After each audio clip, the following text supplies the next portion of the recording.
I spent the morning watching that fucking Meghan Markle special, and it sobered me right up. Oh, I'm so sorry. Oh, something Maureen. killed your vibe. Did you watch all episodes of this? No. I will go hard in the paint when it's necessary. Yeah, but I know you will. Okay, so I woke up at 5 a.m. when it dropped. It dropped at 3 a.m. to begin streaming it. And Megyn, within 10 minutes, I fell asleep. It was so boring. It's like I would sooner you really offend me or just like, I love a bad watch. I love a good bad watch. This is not that. This is really grueling to get through. Yeah. So I did episode 2, and episode 8. I did 1, 2, 3, and 4, my friend. So I can fill in some of the blanks. You're a little bit ahead of me. For me, the killer moment, and this is being discussed online quite a bit, was the Mindy Kaling episode. Oh, and when the snapback? You see the jaw set? We got to show it. Okay, so Mindy Kaling, first, episode 1, I just want to say this observation before we get to that. So what I observed was episode 1 was her makeup artist. Okay, so like that's somebody who works for you. You know, like it's fine. You can become friends with your makeup artist, and I'm friends with my hairstylist. But this guy was an employee of hers for all of her past. And while they were like, he's so close, the children call him Uncle Daniel. There was a moment where he was like, oh, your wedding cake, that reminds me of your wedding cake. And he's like, I tasted your wedding cake. And I was like, that's a weird thing to say. Who says that? And the reason he said that, it soon became clear, was because he went to the tasting with her to actually try out the wedding. He did not go to the wedding. Her dear friend, Uncle Daniel. That's a great observation. Very clearly wasn't invited to her wedding. I just assumed he was. No, why else would you be like, oh, I remember tasting the cake. And the way they were talking about it was clear, like that was his one shot at the cake. Uncle Daniel is clearly a prop brought in who had to be nice to her because she was paying him. And then she's like, remember when I was like lost in the wilderness? That was when I only had an agent. I didn't have a PR person. Oh, yeah. Didn't have a manager. Yeah. I was a real woman of the people back then with just my heavy, high-powered agent. And I used to call you for tips like, what's hot? What's on trend? What's on trend in the makeup department? Like, we're supposed to be relating to her. Like, she's just like us with her agent and her makeup artist calling for what's on trend to Uncle Daniel, who clearly will not be invited to the actual wedding. So that's number 1. Then we get to number 2, where Mindy Kaling comes on, who also is not a friend. Agreed. She came on her podcast, like, archetypes, and that's when they met, which was, 2 years ago? So this is not some lifelong bud. So Mindy Kaling comes, and they clearly didn't know each other. You could see there was an awkwardness. Oh, 100%. Right? So my favorite was, first we meet, it almost looked like a 70s sitcom, like opening credits when they like freeze frame a person, and it's like, you know, Dana Plato is Kimberly on Different Strokes. And it was like Mindy Kaling, and it was actress, producer, friend, period. Oh, God. All in capital letters. Like actress, producer. Like I think the bulk of Americans know who Mindy Kaling is, for better or for worse. Yes, they do. And then she comes in, and I kind of like, I don't really care for Mindy Kaling personally. Yeah, she's a bit much. She comes in, and she's like overdone. She's like wearing makeup for days. She had tons of jewelry on, some bling. All the jewelry, the Valentino denim ensemble with like the gold V. It all felt very garish and try hard. Yep. So she was immediately kind of like on the back foot because Megan's there in her quiet luxury. Totally. Like I just threw this on. I don't know how I got to be wearing this entirely cashmere white outfit. Yeah. In the kitchen. There was a juxtaposition there. You're right. And then Mindy says to Megyn, she starts asking her to break down her ensemble. So Megan's like, Zara pants. Woman of the people. Mindy's like, no. No way. Yeah, now, Loro Piana sweater, which, you know, average base price is $1,300 for a Loro Piana. Right. Then just a Jenny Kane sweater on top of that sweater, and that base price is about $395. Just that. Then Mindy goes, she makes the mistake of what I don't think any malignant narcissist ever takes well, which is if you try to praise them too much, it backfires. Like Mindy goes, you have to talk to me about your fashion. It's one of my favorite things about you. Like, I'll see you in something and I'll run to the Max Mara website and it's sold out. And Megyn is opening the refrigerator door and you can see this mixture on her face of like utter disdain and contempt for that sentiment. Yeah. And then false humility. Like, oh, me? You follow me? You mean when I'm walking around Montecito in 80-degree weather with my full-on wool Max Mara floor-length coat? You're trying to copy me? What say you now? Who, me? No, it was amazing. Here's actually part of that where Mindy asked her about her look. Or let's watch it, stop for, and then we'll get to the big moment. Megyn, I want to ask about your look. My who? Your look. Your look, Megyn. Oh, my Luke. Your look. Did I not say it right? I don't know. I mean, like, you're way cooler than I am. I don't know what you're talking. My Luke. My look. She likes my Luke. Your look. Oh my gosh. Your fashion is like one of my favorite things. This was awkward AF. So awkward. And I began to really feel sympathy for Mindy Kaling because she was doing such a heavy lift. Yeah. I felt like watching this whole thing play out was really interesting in terms of realizing I don't think Meghan Markle really has any friends. No, she doesn't. And she is the most insecure person I have seen in the public eye in a long time.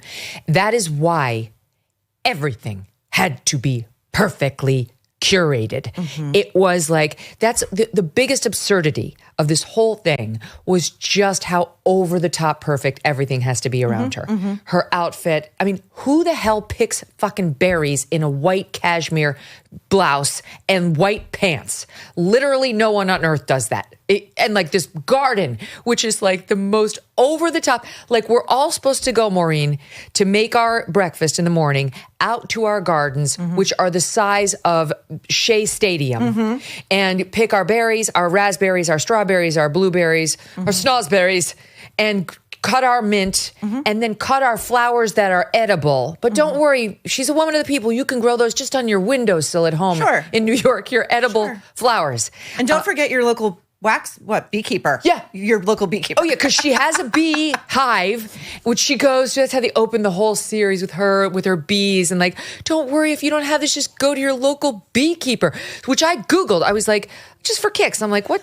Local beekeeper. And everything that came up was the people who will kill bees in my oh my God. Like, if you have a beehive and you want to get rid of it, here are like the 20 people who will kill it. There you go. Absolutely. Clearly we're living in different worlds. Do you have a chicken coop?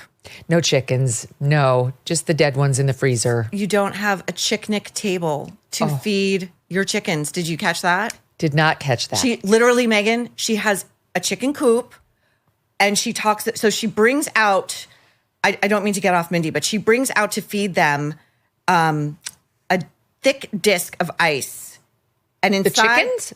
Oh, yeah. And inside that disc are frozen organic vegetables, which she then puts down for them so that their yolk, she tells us, will be that much more golden and nutritious. And then the camera pans to a miniature picnic table. It looks like something that would go in a child's dollhouse on the ground. And she says, don't laugh at me. That is my chicknick table where I put food for the chickens. Okay. In this economy. Right.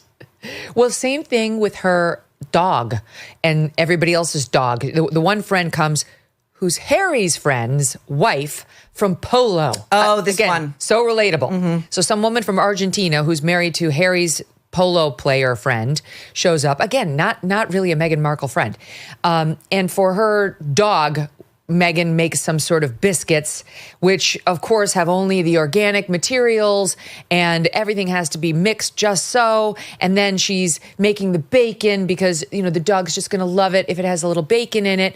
And, she eats bacon all the time, she wants you to know, in her house. Of course she does. Sure. She looks like it. Right? Yeah.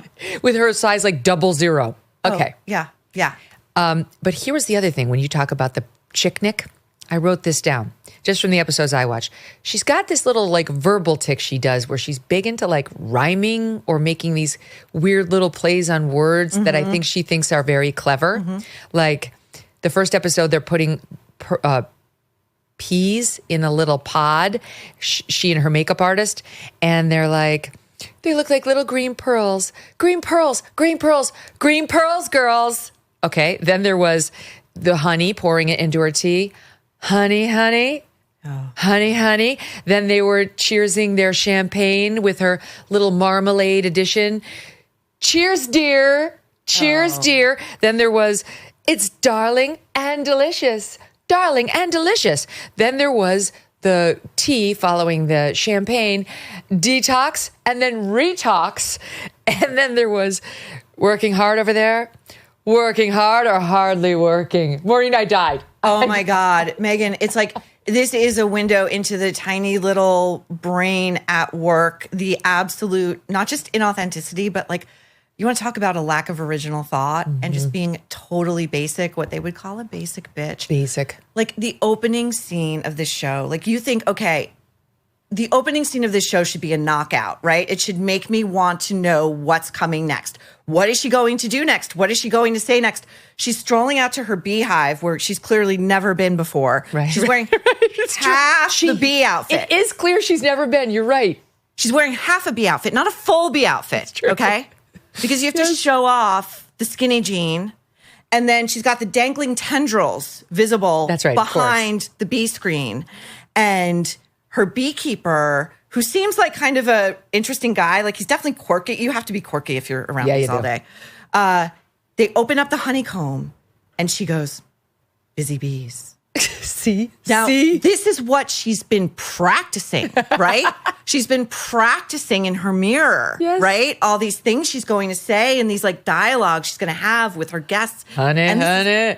This is like her bedside blooms for Daniel, who's like probably sleeping in the garage. That must be discussed. Please. The bedside situation. So Daniel, the makeup artist, gets this tray of welcoming presents, unlike anything I've ever seen.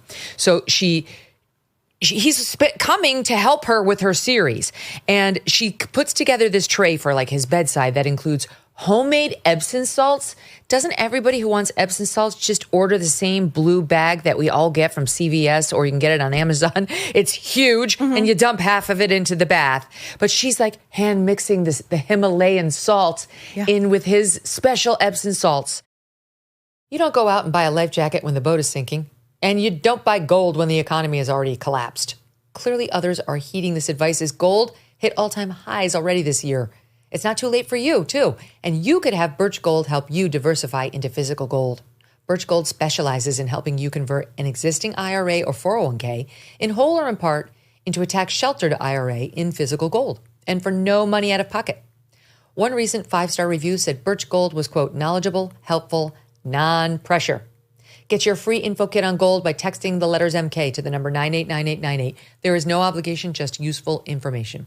With an A+ rating from the Better Business Bureau and countless 5-star reviews, text MK to 989898 and let the experts at Birch Gold help you secure your future today with gold. Thanks so much for watching. If you like what you just saw, hit the subscribe button for more clips and full episodes.